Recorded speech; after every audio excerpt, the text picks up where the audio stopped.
No one can interrupt my groove today. Been watching race guys move away. I just don't think that I can lose, and I might just take a cruise and let the sunshine play. Something more, something new, something new. Welcome back, everybody, to another Monday Fun Day. Here, the Approach Podcast is PGA Champ Week. We're at Southern Hills. Joined, as always, by my buddy Drew. Just launched his new website. Drew, how are you doing? And you want to do a little plug about what you got cooking? Yeah, I'm doing great. Yeah, just website launched today, Golf Class Online. It's like a virtual golf lesson site. So you can send in your videos virtually to me, and I will send back a lesson. But I'm doing great. Happy PGA Championship Week. Fired up about being at Southern Hills. So all is well. Yeah, and go to Drew. At my club this weekend, we got the member, and Drew's got me dialed in for that. So very much looking forward to, but really looking forward to being in the present here. We got Logan Harper, who we're very excited about. The real OG kind of created the FanShare ownership projection, kind of the model kind of for it, and also a fantasy golf world championship finalist. So he was there. And I want to say, Logan, first, like, how are you doing? But also, was that when they were still doing live finals? Was that a live final you attended? So that was actually the first year after they stopped doing live finals for a while there. So unfortunately not. It was the year Xander and JT were kind of in it, and I was watching it from home, sweating it from my couch, unfortunately. Yeah. Well, I know, and the live final seems so much fun, and I know they had like a break where they stopped doing it. I think they only picked it up I think maybe been last year, a couple of years. I don't know, but anyway, Logan, we appreciate you being here. And let's just kind of start us off at Southern Hills. And Logan, what's basically this show is for this DFS strategy. And I know there's a couple strategies that works for a lot of people. So here we just talk about what works for us or what works for a guest. And so when you're kind of conceptualizing a regular DFS week, PGA wise, what's your strategy? I know that's a vague question, but where are you starting, and what's your process look like? Yeah, so I think my process, everyone thinks, you're with FanShare, you're looking for all the low owned plays, you're looking for everything that's low ownership, and that's really not kind of the way I go about it. I start with kind of finding my favorite plays for the week, agnostic of ownership, and almost partially because it's kind of hard to get a good peg on ownership on, Monday, Tuesday of an event. So it's almost natural that you'll, figure out what your favorite plays of the week are. And, I like courses that I've either played before, have a lot of experience watching, and we've got data to back up, the plays. And then from there, go in and Tuesday, Wednesday, really create, as you mentioned earlier, I built the FanShare ownership projection model that they use kind of some version of now. And so we'll kind of run that myself and take a look at what the guys at FanShare are pulling together and come up with kind of the ownership projections for the week, and really then determine, do my plays that I like are any of them have low ownership? Can I create a good lineup with kind of proper lineup structuring that matches up with kind of the plays that I like? I don't want to force low ownership when it's not, when it's not there, right? Whether there's not a good play that I really like as a good pivot that, my models are saying, Tommy Fleetwood is better than Paul Casey this week, but he's getting a quarter of the ownership, something like that, right? So, once I determine that, I kind of think of it from, I don't have a background in poker, but I kind of think of it from that poker perspective of, once you've got the information, how much are you going to put in? And so I go into each week, and I really don't have a finite bankroll for each week. A bankroll can really, change from a couple dollars to thousands of dollars based on, what I really see on the board and whether I've got a lineup or a couple lineups or a pool of players that I think have an edge. And so, some weeks, I go in and I really want to, play and get some action on that, but might not, board might not shape up to where I actually get any money on the board based on the plays that I think are popular, that I like, become popular plays. Yeah, very well said. And I can kind of put you on the spot, but how do you distinguish, or what are some maybe characteristics or variables that you consider to make someone a kind of good play versus maybe not so good? I mean, you mentioned kind of pivot and you compare it to your model versus ownership, but are there other variables you consider? I think that I kind of look at all the different things that everyone else is looking at, right? So course history, recent form, ball striking metrics, kind of a lot of what everyone's looking at there. I think I'd probably place a little bit more weight on course history if there's a large data set. So you look at the Masters, you look at RBC Heritage, and courses like that have a way that they play, right? So RBC Heritage, someone like a Matt Kuchar that plays strategy golf, might be better suited to play that course than Dustin Johnson or Bryson or someone like that. So I'm definitely looking at course fit to an extent, and how the course plays versus the types of players, whether they fit the course. And so really try to suit my models based on that. And if there's no course history, a week like this in Southern Hills, I think that you got a lot less to work off, and you're looking more at kind of ball striking metrics and maybe kind of major championship type metrics. I do think that those are valuable. You look at one of the ways that I really made a lot of money over the years was riding Brooks Koepka as he kind of really made his march through top fiving every single major for a 3-year stretch, right? And so I really do think that he mentions it a lot. There is something to major golf and the strategy that these players have to play. And you see guys like Max Homa that we might talk about later today getting some buzz. Doesn't have a top 10 in a major. Hasn't barely made a cut in a major, right? And I think that I try to, if I see ownership like that building up, I really don't bet on folks that have never done something to do something that's kind of out of their consistent history, I guess. So I'm looking at a lot of the same data that everyone else is, ball striking, course history, but I really try to tailor it around the fit of the course, I guess. And so really tailor the stats that I'm looking to and the data that I'm looking to around the fit of the course. Yeah, that makes so much sense. And I love how you brought up Brooks, because we were talking with our buddy Joe at the Tour Picks, who kind of is kind of referencing kind of Scotty Scheffler now. And is this going to be a Brooks-like run, or what might people are maybe considering? Is this something where Scotty may come back to earth, so to speak, and might not have it? So we don't know, but that's a kind of key decision we have to make this week. Drew, I know you're really interested in kind of highly on ownership projections, but then the process to go about it. So I think something you're really excited to kind of talk with Logan about. Yeah. Like, so, because again, this was something that you kind of, I don't want to say like that you were there at the beginning, right? So how would the process start? We're projecting ownership, and how have you seen it kind of evolve since that point? Because of course there's so much more data and things and find social media and where people are at, but how has that changed, and kind of how did it start up, and what's that process even look like?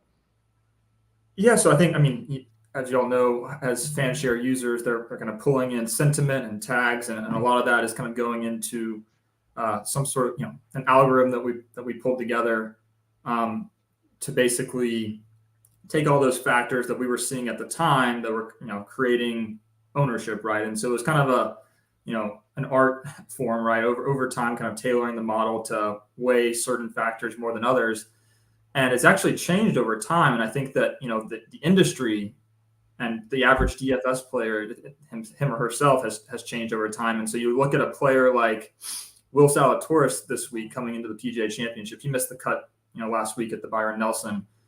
In 2015, when we pulled the model together, that would have, recent form was extremely important into how folks back then were picking their players in the next week. You see 2 missed cuts or a missed cut coming off of that the next week.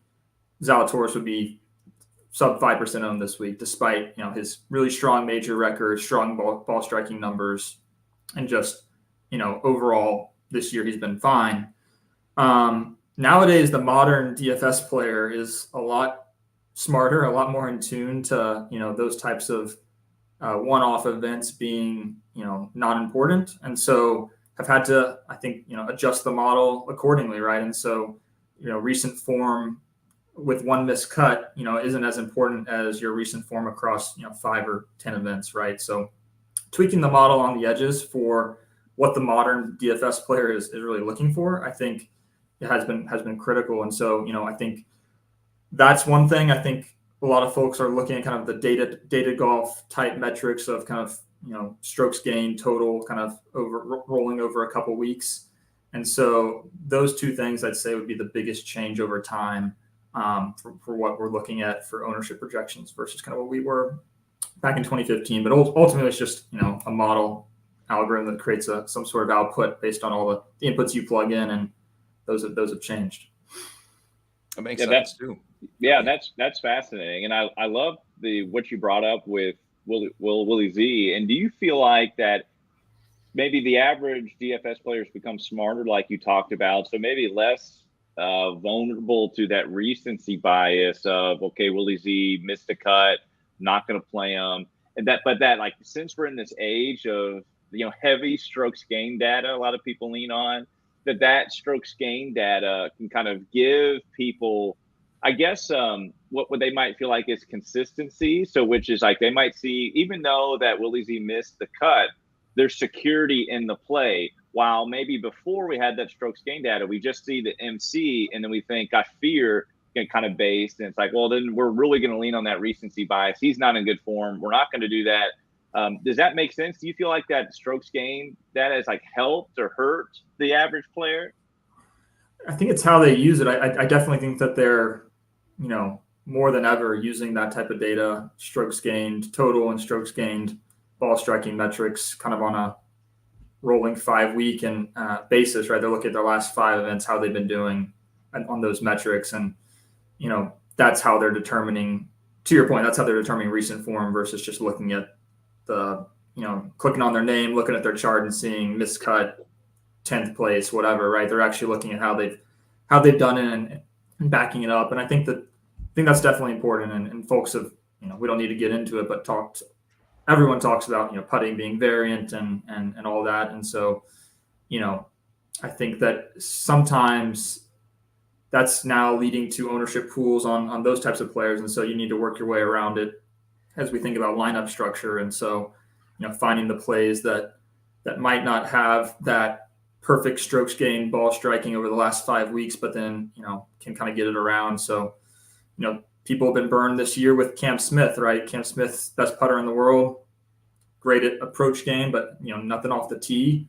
And the Players Championship, very few people had him and burned a lot of people that week. And it seems like a lot of them changed their mind at Augusta when he was very, very chalky. But I think that's one example of people going away from that type of data when he, doesn't have the tee game that, Scheffler or a JT has.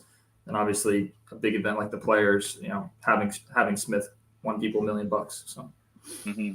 Yeah, and you mentioned so well. I love, like Drew and I love that the conversation of the progression of the DFS player, just the timeline of it. And so Drew and I know we talk a lot, but like Drew, what are your thoughts, or do you have any questions for Logan just on, as we come to May 6th of 2022, and I personally feel like it's harder to do well than it was back then. Maybe that's because of strokes gained, maybe not. But yeah, Drew, what are your thoughts? Yeah, no, I mean, I think strokes gained, and we talk about it all the time, is I think the best DFS players, to Logan's point, are kind of using all the data, projected ownership, strokes gained, course history, to kind of formulate a plan heading into a week.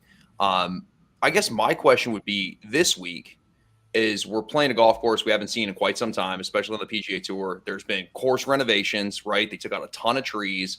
So there's not a whole lot of course history to back us up on here. So when you're going to be building this week, and of course everybody has their idea, hey, it's going to be important to strokes gain around the greens. A lot of greens are going to be missed. What are you kind of looking at this week, with that being said, to maybe kind of differentiate yourself and your lineups? And do you think, second part of this question, in a week like this,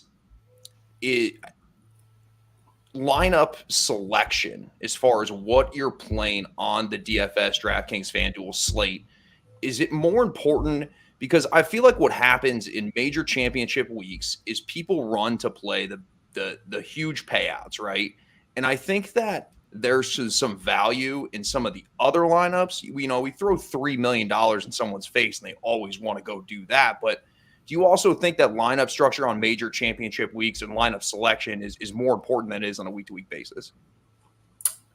I completely agree with that. I'll start with that question, the contest selection, lineup selection. I think, I definitely fell for that trap early couple of years of doing DFS when they first started having the Millie Maker, events. I think that nowadays, I think it's probably more worth your while to do the $100 single entry with probably 100, 200,000 up top than doing, 4 Millie Maker for $25 or, the $200 single entry as well.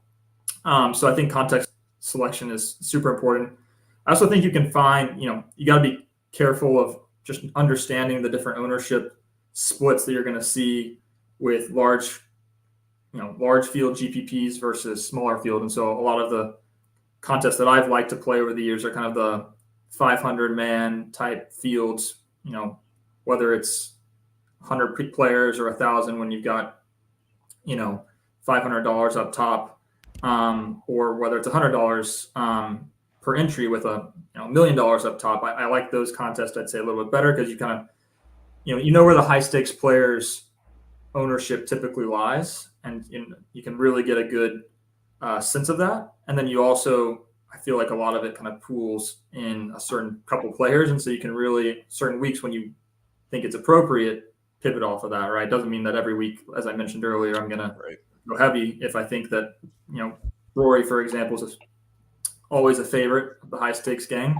If I think Rory's a good play in 1 week, I'm probably not going to play heavy. And, if I think that they're going to own him a lot. But that's what I would say on contest selection. I think, where we go on a week like this, where there's no course history, I think that where I like to start is just acknowledging that no one really knows how the course is going to play, right? Everyone's out there guessing and saying it's going to play at 3 under, 4 under this week, or maybe there's some people are saying 12 under, and people will stack players accordingly. They'll play the guys that play in tough weather in one lineup and scores in another lineup, but they're all really just guessing. And so if I can kind of go in and say, okay, these players are in good form with low ownership right now, for whatever reason, the course setup that people think is going to play out is pushing ownership away from player X, then I'll probably, I probably won't play it as high of volume or, dollar amount than I would if I had better conviction on what the course is going to be. But I definitely will take some shots that, people don't really know what the course is actually going to play like. Yeah. And this guy's coming in with really good form and they've got low ownership. So that's where I think on events like this, where you've got one time this course has been used in the rotation in the past 15 years, you can definitely, find some good form players with low ownership. Yeah. And I love the kind of leaning on maybe the possible being the big word of the advantage over just guessing. There's so many narratives that kind of flame up during weeks of there's an unknown. The Players gives a big example, and we have a good friend of ours who won the Millie Maker because of the narrative of, a specific wave of the storm and the wind. One tee time is going to have a more difficult time than the other, and he stacked the opposite in a particular lineup and ended up winning the Millie Maker. But there's also then you can fade like course narratives on a course like this, but we're not too familiar with. We don't have a lot of data to back it up. So let's just pretend that we're saying that, we're hearing that bomb and gouge is something that we really, really need this week. And so everyone's hitting the long hitters and fading the accurate hitters, maybe the shorter hitters like a Brian Harman. And then we see Brian Harman kind of I'm thinking of the 2017 US Open, I believe, finished tied for second. So point being is just, you can kind of gain advantage. And we always say leverage. You can gain an advantage. Again, it's a big if because we're just guessing too. But if we're trying to capitalize on the field, the contest, the participants in the contest that we're in, that's a way to do it maybe. And again, one thing I want to just mention with you or ask about you kind of, Logan, before maybe we kind of go to look at the board is I see a lot of people get discouraged in DFS options. Not so much options, but just kind of week to week, because we might look on Twitter and we see people kind of screenshotting 6-figure scores, and that's great. We're happy for them. But it also, I think people say, okay, I'm going to do the $100 single entry. I'm going to do it for a few weeks. And maybe I just min cash or I don't cash a lot. And then I'm just going to abandon the strategy. But PGA DFS, specifically within GPPs, is really just a long game. And so, gosh, you could go 6 months without, barely making even or even kind of losing money. But then when you win a GPP, you might have a couple weeks. So, yeah, I just want to get your perspective, Logan, on just the longevity of how we should just conceptualize DFS week to week and how we maybe maintain ourselves when we might get, just kind of some doubts on our ability. Yeah, I think that it's a long season. I think that you for every one good week you're going to have 9 mediocre weeks, and so you're really just hoping that one good week you're going to hit hard. I think that in the past, if I've really felt I'm off a little bit, I'll go take a week off and play cash games for a week and really just try to double up my money with a really solid core and kind of get back to the basics of what I mentioned with my strategy earlier, which is finding my favorite plays, finding good plays. And if I'm not doing that properly, then it's hard to then deviate off of, play the ownership game, right? So step one is finding the good plays. And I think a lot of people can kind of go away from that when they get into the GPP ownership game, right? And I mentioned that earlier, going out and just trying to find super low owned plays that might not actually be good plays. So whenever I've had, struggles in the past of, maybe a couple weeks where just not even close, right? Really missing the board, completely missing with my plays. I'll maybe take a week, play cash where you really just have to find the best plays, right? And then go from there the next week. Okay, got my feel back, have a good sense of the course, good sense of the players right now, and then try to play some, higher stakes GPPs where you're pivoting and finding that ownership. And I always tell people you can make have a great process and could make a great lineup if you'll say you're doing a single entry, and you could not cash, you could finish near the bottom of the field, but the process still could be right. Could not, but it could be right. But our good friend David has a kind of a great question, maybe for you, Logan, and you, Drew, too, as well. Ask you both that, what's your advice maybe for a beginner DK player? Usually does, it looks like 5 of the $1 entries into the 50K. I believe that's a 150 max entry, but not sure if that's a way to go. Logan, what would you say to that? And then Drew, go ahead. Yeah, I think that's not a bad way to go. I think that, maybe do 4 of those entries into a multi, if it's 150 max entry type of pool, and then play like a $1 single entry as the other. We talked about contest selection earlier, right? So if you're only able to play 5 and other people are able to play 150 lineups, you're kind of getting boxed out a bit where they've got kind of a little bit more of an edge on you. And so I would definitely try to find maybe a couple $1 single entries and play. You can play different contests with different lineups, right? So, you can play one $1 single entry with, $500 up top, and you can play another $1 entry with $50 up top and play different lineups, right? And really just try to build out a core and really work on the basics, as like I just mentioned, finding the good plays and finding ways to pivot with those 5 lineups. Yeah, Logan hit it on the head, man. So, like, for me, my worry is when you're entering the 150 max is that you can kind of get bullied up on, right? Everybody's playing 150 max. So I'd like to play single entry to an extent if you can. And I also think Logan hit on something earlier that's great is play some double ups, play some cash lineups, kind of learn the process, find the right plays, and then eventually you can kind of work your way and start feeling more comfortable playing in these larger GPPs. The 150 maxes, though, again, when you're only putting in 3 or 4, yeah, they could be the right lineup, but then you always run the risk of there's multiple people playing 150 lineups in that contest. So if you can go single entry, I like single entry, and then, yeah, play cash. Like, I think, again, bankroll building with cash lineups is not a bad thing. And Logan mentions there's some weeks that you don't necessarily feel 100% conviction with your plays, and I think that's a great week to go to cash because you can throw kind of ownership to an extent out the window and just play the guys that you feel more comfortable with, where you're not trying to gain that edge over somebody to an extent when it comes down to ownership. Yeah. And David points out that contest is 20 entry max, which is, great. I much prefer doing a couple entries in a 20 entry max versus 150. But if there are people out there that do enter just kind of a handful of lineups into a 150 max, like the Millie Maker this week, lineup construction is so key. how you're going to be different, because again, different strategies can do well in DFS. We've seen that. We have had multiple guests on that have done really well in DFS, including Logan here. But one thing that does stay true throughout it is if you're going to win a GPP, you kind of have to be, your lineup has to be unique. And so it's making sure, how can I make it unique when there's, six figures of people I'm competing against? That's why I would also say, though, the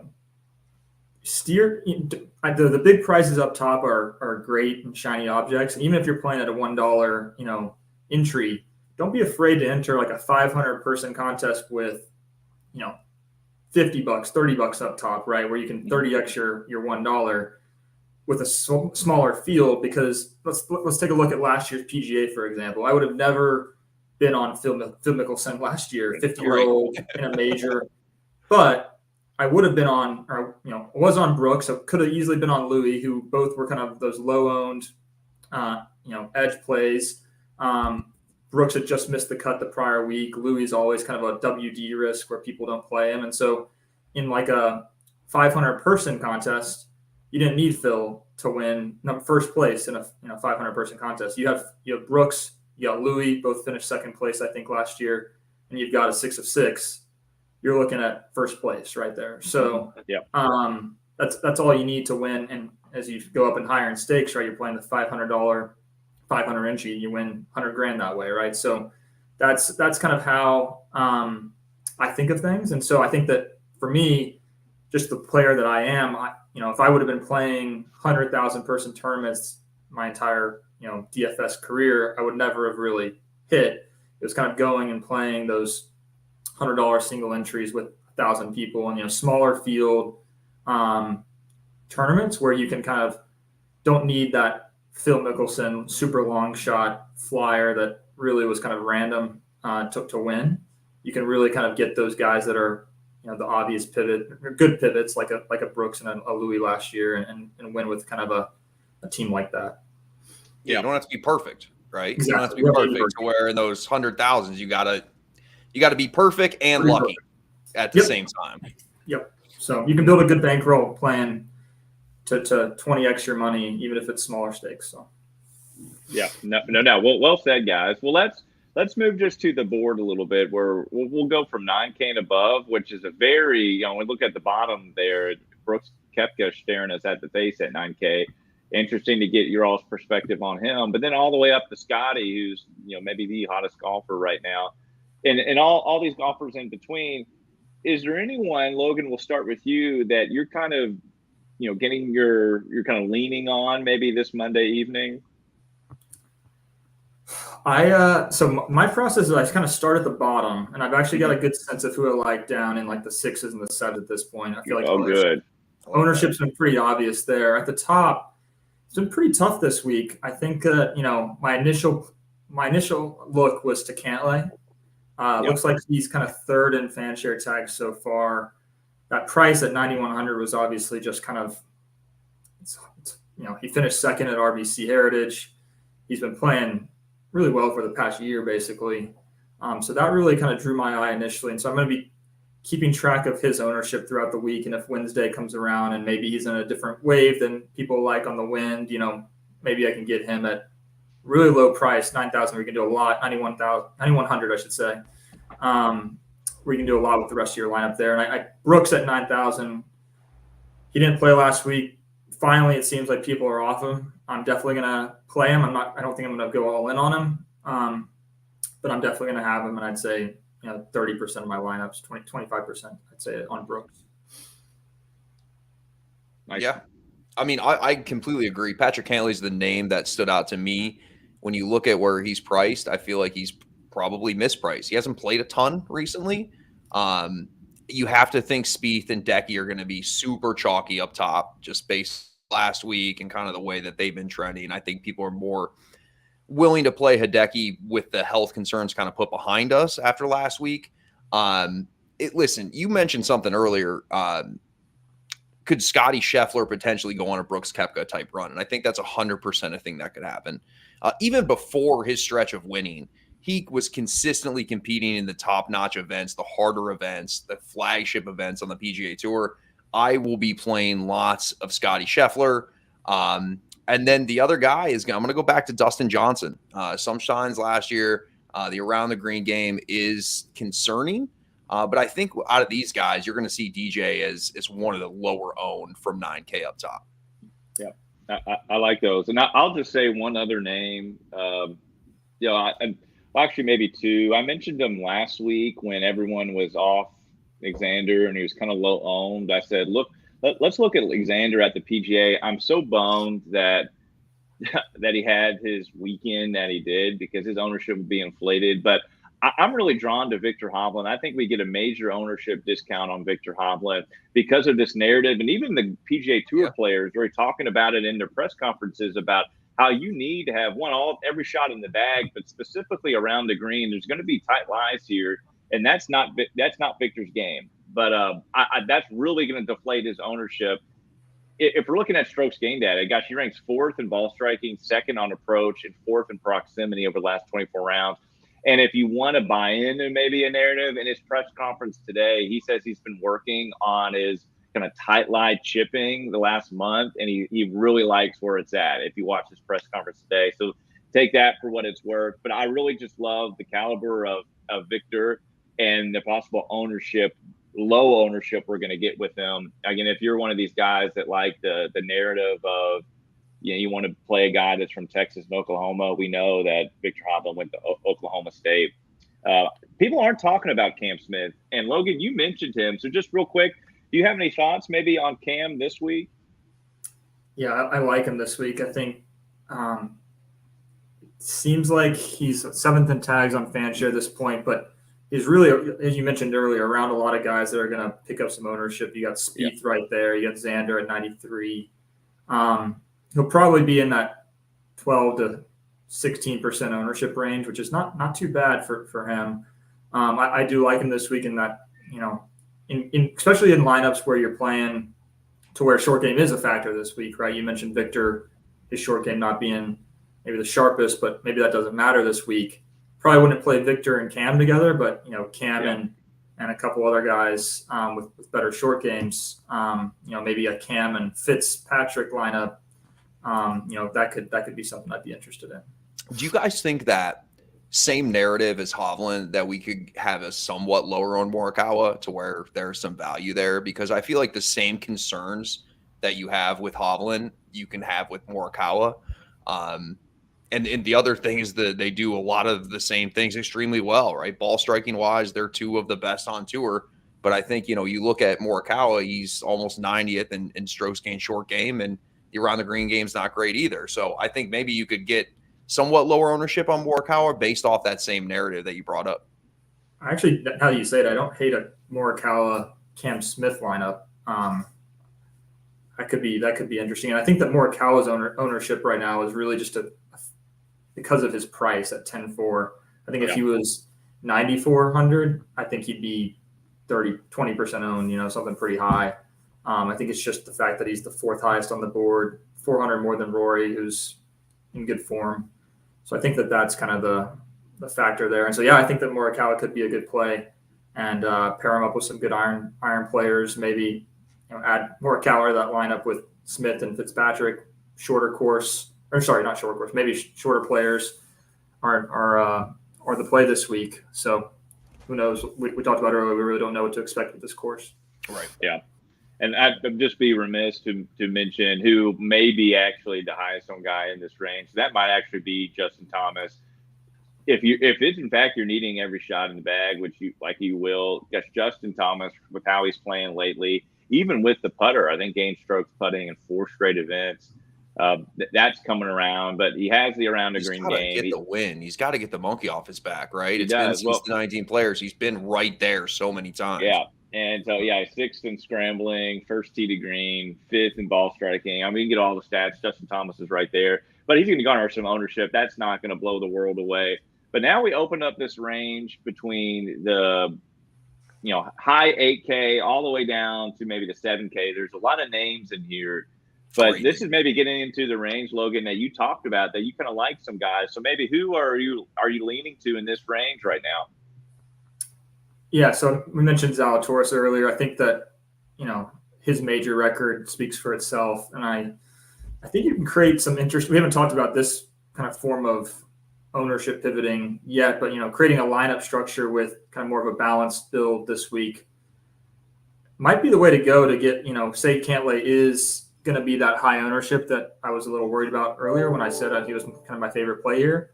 Maybe you go Cantlay, Brooks, Zalatoris to start, and you're unique that way. I know you're taking a lot of risk with all the good players above. Maybe even add Xander to that little mix, and you're able to play kind of high ownership guys like a Xander, Cantlay, and balance it out with Zalatoris and kind of go from there. So I like Zalatoris a lot with his ball striking on a major venue like this at par 70, 7,500 yards. I think it's a good fit for him. I think that, other than that, we mentioned par 70, you always think Daniel Berger.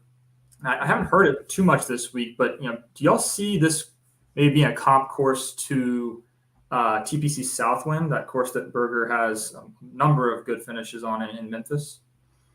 Yeah, you know what? That's a great point. I've actually played Southwind a couple times in kind of Memphis, and I haven't played.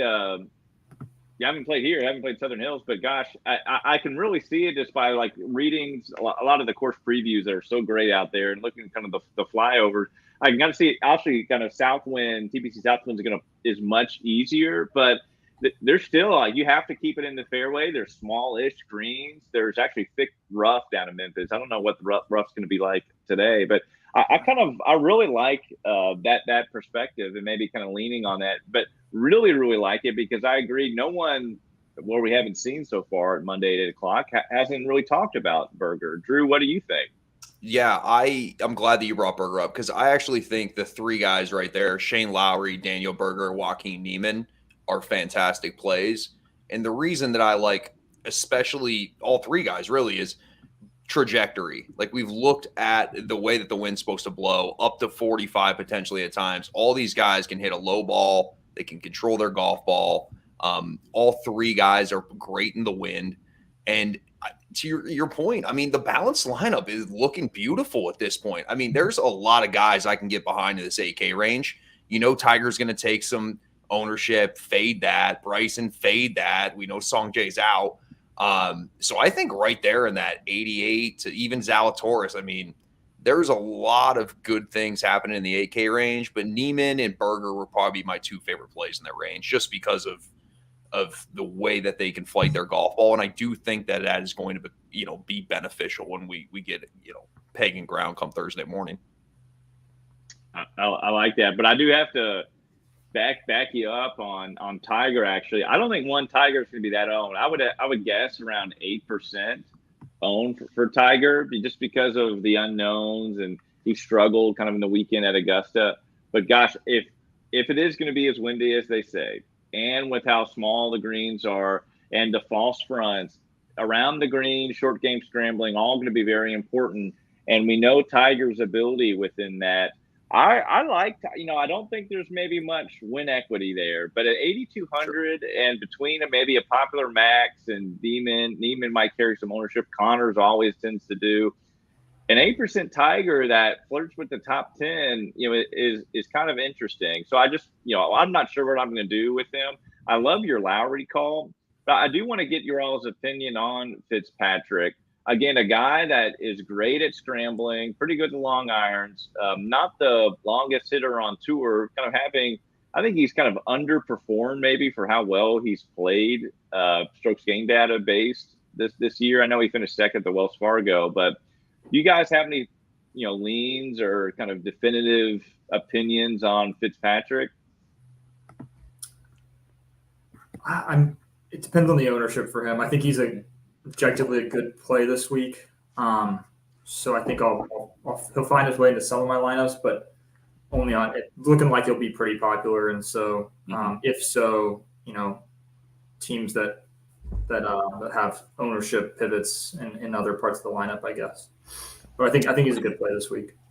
I agree with the ownership perspective because I think the narrative around Matt Fitzpatrick is tough conditions, right?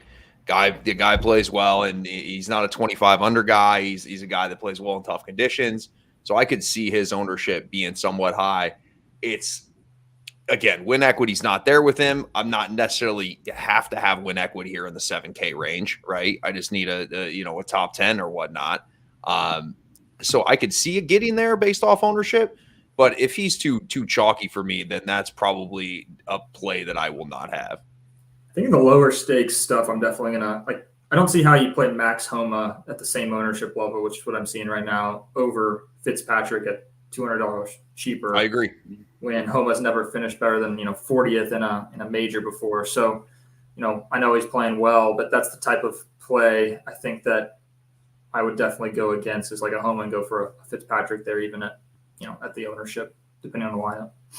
Yeah, that's why I think it's important to take it week by week, because different golf courses provide different challenges. And I know Max Homa just won, but I don't think this golf course, from what we're talking about, and of course, this could flip on his head, but this doesn't suit him as well as it does at Matt Fitzpatrick, in my opinion. Well, and speaking of ownership, maybe the most popular guy in this range will be Cameron Young. We could get a Masters scenario. It's very popular. The Masters miscut, but he's coming off 2 straight top 5s, one of which at the RBC Heritage we wouldn't think would be a great course for Cam Young. And so I'm more inclined. I don't know. I would imagine he'd be 20% owned roughly. So give a margin of error there. But if he's 20% owned at 7,600. It's hard for me to play him. Our David asked about Fleetwood, our boy David. Yeah. I like Fleetwood a lot. I played him heavily last week. Killed at tee to green Thursday through Saturday. Just was issues with the putter. But Tommy Fleetwood, a great around the green, great short game. It's been a guy kind of smashing the ball. If you look at his driving distance last week, very impressed. But yeah, first off, what are we doing with Cam Young? I mean, you nailed it though. Like, why would you play Cam Young at 20% ownership when you got Tommy Fleetwood right there? Mm-hmm. And it's a different test of golf than what I know he's been playing it everywhere, but Cam Young at the Masters didn't play that well. And Tommy Fleetwood, top 10, top 15. He's a good major player. Those type of courses where Tommy just knows how to get it done. And I definitely see myself playing a lot of Fleetwood there.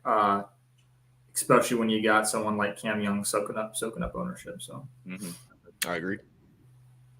And Fleetwood's playing sneaky good. I yes, he is. Heritage got me a top 10 there. Could have been better. I think he barely missed a top 3 finish there. So a lot of top 20s in the past couple events. If you look at his track record here, so it's been very under the radar. Yeah. A little under the radar, and he's a great major player. I think back to Shinnecock when he almost took down Brooks. That had the kind of the runoffs that they're talking about, having this week. I know it's a different part of the country, different course with kind of fescue type rough, but had a lot of runoff that week. And if that's how it's going to be here, maybe he can ball strike his way around. So, yeah, I like it. I'll let you all do the same if you want to, but just in the lower 7K range, there's just a few names I mentioned. And I don't know what his ownership might be, but I have a problem with Russell Henley. Really like Russell Henley. We saw him contend at the U.S. Open last year, kind of finished 13th, was, I think, near on the lead going into Saturday, kind of still hung in there at a tough Sunday. But if you're a strokes gained guy, Henley lights up the board, really like him. Kind of like Reed this week, but who I really am high on, I was high on him last week, and that's Christian Bezuidenhout. If this does play like a U.S. Open and the winning score is going to be 7 and 8 under par, this guy is excellent at hitting particular areas of the green, ranks 20th in proximity, but he really is excellent in saving par. He's second in scrambling. He's 24th around the green over the last 24 rounds. You're getting in at 7K, and we all know I know if maybe we do, but played exceptionally well in a tournament that he shouldn't play well. A Birdie Fest is not Bezuidenhout's game. He finished 12th last week. Really like him at 7K. Before we go down to the sicko range, the 6K, anything else that you all like in this low 7K range? Go for it, Logan. I always put a couple shares on Justin Rose. He just seems to pop in majors, even if he doesn't have any form. So maybe a couple shares on Rose. It's always paid off, and then a couple shares on Siwoo Kim just because that upside always gets me. Yeah. But nothing too crazy on those guys. This might be the first week in a long time that I'm going to be going away from Thomas Peters. He's been killing me. Love the guy's game and thought he'd be thought he'd be a star, but just hasn't panned out. So I think I'll finally avoid that landmine there. Of course, it's going to be the week that he right. So yeah, I for me, one guy just a little higher up that I want to play is Jason Day. And I'm usually a big fader of Jason Day, but he's been playing well lately. I kind of like him around the greens, the way he putts. And then my other pick down here. So it's tough for me because I'm essentially signing up for the narrative that short game is going to be super valuable. And this is the Patrick Reed play. I mean, if we're talking a guy around the greens, he's top 5 on tour, even with how terrible he's been playing. You get him at 7,200, past major champion. I just feel like there's upside there. I know the ownership will probably be extremely low just because everybody's down on him at this point. But again, for 7,200, I love it. And then Seamus Power, we'll see what happens. But at 7K, Seamus Power, again, had a nice week last week. He's really had a great season as of now, or, up to now. So him at 7K, and then just one other guy I'll mention is Alex Noren, and I think he's somebody that'll slip under the radar. Always good, tough conditions, great putter, good short game. And so he's sitting there again at 7K. So those are a few guys I'll be looking at. And one other guy I'll throw at you guys, and this is in the 6K range. Ryan Palmer last week had a hell of a week. I know that's a Texas narrative. But again, if there's any wind conditions, I think Ryan Palmer's solid. He does struggle around the green zone. Any interest from either of you in Mr. Ryan Palmer? No interest in Palmer. I can see the play, but it's a major, and it's just not. He's getting old. 45 it's now. True. It's true. I'm not on Day or Reed, but I do understand the plays. I think I disagree that I think Day's maybe playing fine. He's got a couple decent starts, but he just doesn't. A lot of miscuts through the Florida swing that just I don't know. I can see Jason Day and Patrick Reed over like a Cameron Young though, who's these guys have done it before. They try to peak in majors and they've shown the flash versus someone like a Cameron Young who, he's been finishing top 5 in all these regular events, which has been, his majors so far, but he has never done it in an actual major. So for now, I don't hate the play, but I'm not going to be on Day, Reed, or Palmer. All right. Well, real quick, because we got to wrap up. One or two guys in the 6K. I'll give one Cam Champ. I'm not a great around the green, but I like where he's trending. He's gained strokes off the tee in 6 straight. I like how he played the Byron Nelson. Played better than his finishing result, which is the 38th. Guy gained almost 4 strokes approach that week. And then I've been off Mito for a while. But I really think now is the time to buy Mito in the 6K range. Mito's gained strokes on approach and looks like 7 of his last 8, 4.3 last week. The putters kind of let him down, but small greens, actually decent around the green as well. Gained strokes around the green. It looks like 5 of the last 6. Really high on him. I don't think you're going to find one of the better ball strikers outside of maybe Wise right now than Mito at 6,700. And just to give you a few more stats over the last 24 rounds, in the whole field, Mito ranks 8th off the tee, 9th ball striking, 13th in proximity, and 13th tee to green. Tough to find that in the 6K range. We'll see what his ownership is, but who else or what might you all like in the 6K range? Logan, why don't you start us off? I think that for lineups where I was talking about earlier that might have kind of like a Cam Smith, Morikawa, shorter hitter type players, I actually really like Kuchar this week. He's been playing a lot better. I looked at that too. I think that he's looking like he's last week. Around 5% ownership. Folks really get into the distance narrative, and maybe Kuchar can kind of come in low owned and has a history. Not since COVID, I guess. He has a pretty bad track record since COVID. But before that, was a top 20 machine in majors. And he seems like that COVID lull, when he really lost his game, has now gone away, and he's really kind of found his game with a T2 at Valero, T3 at RBC, top, even like on a course last week that's a scorer's course, he finished top 12. So really like him this week for certain lineups. I'm going to start with Kuchar. Why don't you go ahead, Drew, and I'll see who else I like down here. Yeah, for sure. Kuchar was one of my two. I also like Bobby McIntyre. He's showing that he does show up in major championships. So I will be playing some of him. The one thing I find, I want to say shocking, but KH Lee still sitting there at 6,500 after the win last week. And I know that there's certain golf courses that set up well for KH Lee, but damn, how do you win and then come in 6,500 with only 15 guys below you? That's a tough scene there for KH Lee. Well, the lineups, the rosters came out and salary came out before he won.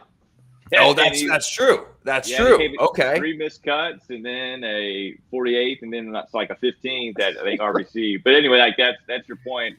And I'll just throw out one name, Bert Wiesberger. Nothing to back it up, but just I think back to the PGA at Valhalla, which I think he kind of led after 56. Anyway, but yeah, Logan, anybody else in the 6K range I'll give you one that I think is going to be sub 1% ownership. And he won the Scottish Open last year. It's Minwoo Lee. I think you might have seen at the Masters. He shot a record front nine on Sunday. So finally got some good major experience. He's actually kind of struggled to start the year in the States and some of the PGA Tour events, a couple missed cuts, but really showed something at the Masters. And last year really had an amazing year if you look at it. So I really like him as a golfer. His sister, I think, is like top 3 in the LPGA Tour. They've clearly got some talent. I think he's got a lot of talent. And so kind of one of my guys that I think that could be, up and comer, get him early, and he already has a top finish in a major. So let's ride Minwoo. So I love it. Love it. Well, Logan and Drew, you as always, but Logan, we appreciate you joining with us tonight and sharing your insight. It was great stuff. And I know I learned a lot, and Drew, maybe will speak for you, but I know the listeners too. So Logan, I really appreciate your time this evening. No problem, guys. Thanks for having me on, and welcome. Would love to come back anytime you'll have me. So thank you. Awesome. Yeah. Well, we'll make sure that happens. Good luck, everybody. It's a fun week, PGA. Good luck and stay in the green. We'll see you next week. Take care.